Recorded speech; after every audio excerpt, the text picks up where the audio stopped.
Mayo Clinic gastrointestinal surgeon Michael Saar calls weight loss surgery an attempt to change the anatomy of the digestive system to prevent people from absorbing too many calories for their metabolism.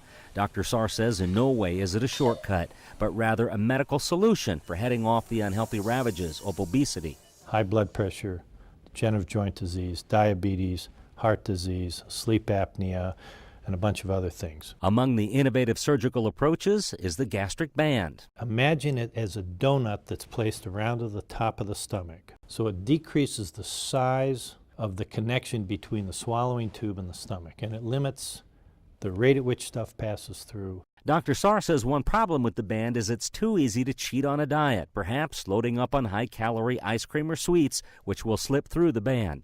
Other choices. The second, which is probably most common, is called a Roux-en-Y gastric bypass. So it works in two ways. It works by decreasing the amount that you can eat, and it works such that you decrease the part of the small intestine where most of the absorption occurs.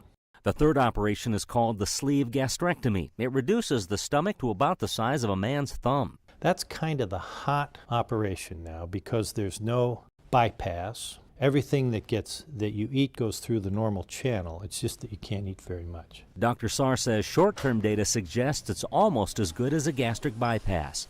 The next option is as complicated as its name. Duodenal switch, biliopancreatic diversion. It reduces stomach size, bypasses 85% of the small intestine, and reroutes the flow of bile and pancreatic juices, which chemically break down the ingested food. So functionally, the food goes one way, the digestive enzymes go the other way, they meet, and then there's 3 feet of intestine for the food to be broken down chemically and absorbed. Ultimately, Dr. Saar says success for any of the procedures depends on a patient's lifelong commitment to healthy eating and exercise. For Medical Edge, I'm Dennis Doda.